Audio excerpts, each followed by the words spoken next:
एक गरीब और लाचार सास बनी चुड़ैल और उसने अच्छे से सबक सिखाया अपनी बहू को। वह कैसे, जानने के लिए सुनिए यह कहानी। बिलासपुर नाम के गांव में एक गरीब परिवार रहता था। परिवार में पति, पत्नी और पति की बूढ़ी माँ रहती थी, जो कि बहुत ज़्यादा बूढ़ी हो चुकी थी। सुनो जी, मुझसे और बर्दाश्त नहीं होता। जब से इस घर में आई हूँ, काम काम और सिर्फ काम ही करती रहती हूँ। मैं भी इंसान हूँ, थक जाती हूँ, और ऊपर से तुम्हारी यह बूढ़ी माँ चैन से 2 मिनट बैठने भी नहीं देती। मुझे लगता है उनकी सेवा में ही मेरी जवानी निकल जाएगी। अरे सुधा, क्या तुम क्यों इतना बिगड़ रही हो? इतना गुस्सा तुम पे अच्छा नहीं लगता। मैं आपसे कह देती हूँ, मुझे घर के काम में मदद चाहिए। आजकल मेरी भी तबीयत ठीक नहीं रहती। या तो मुझे कोई काम वाली ला के दो, या फिर तुम ही काम में मेरी मदद करो। देखो सुधा, कुछ टाइम और ऐसे चलने दो। मेरे पास इतने भी पैसे नहीं हैं कि मैं किसी को नौकर रख लूं, और ना ही मेरे पास समय है कि मैं काम में तुम्हारी मदद कर सकूं। सास सब सुन लेती है और रात होते ही घर से चली जाती है। वह अपने बेटे और बहू को तकलीफ में नहीं देखना चाहती थी। वह रास्ते में जा ही रही होती है कि कुछ गुंडे उसके पीछे पड़ जाते हैं।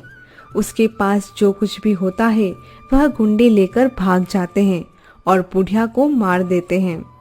अकाल मौत होने से वह बुढ़िया चुड़ैल में बदल जाती है। हा हा हा हा, अब कोई मुझे हरा नहीं सकता। अब तो मैं मरकर चुड़ैल बन गई हूँ। ऐसा करती हूँ, अब घर जाती हूँ और मेरी बदतमीज बहू को लाइन पे लाती हूँ। अगले दिन बहू काम कर रही होती है। वह बर्तन धो रही होती है।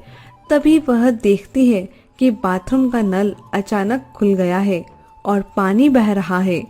वह उसको बंद करने जाती है और आकर देखती है कि धुले हुए बर्तन भी साफ करने के लिए रखे हैं और सारे ही बर्तन काले और जले हुए लग रहे हैं। यह देखकर वह घबरा जाती है। देख बेटा, अब तू कैसे मैं तेरी बुद्धि ठिकाने लगाती हूँ। जीते जी बहुत दुख दिए हैं तूने मुझे। सुधा को लग चुका था कि घर में उसके पति के अलावा भी कोई है। उसे अजीब सा महसूस हो रहा था। तभी वह एक बाबा को बुलाती है और गृह भ्रमण करवाती है। बेटा, तेरे घर में एक आत्मा का वास है। वह बहुत दुखी आत्मा है। जब तक उसको संतोष नहीं होगा, तुम लोगों को वह परेशान करती रहेगी। नहीं बाबा, कोई तो उपाय बताइए। उपाय सिर्फ इतना है कि तुम अपने पूर्वजों के नाम का धूप दान करो और वह तुम्हें परेशान नहीं करेंगे। और अगर तुमने भूत में भी उनके साथ कभी कुछ गलत किया है तो उनसे माफ़ी मांगो। मुझे उम्मीद है कि वह तुम्हें माफ़ ज़रूर करेंगे। सुधा और उसका पति अपनी माँ के नाम का दान पुण्य करते हैं।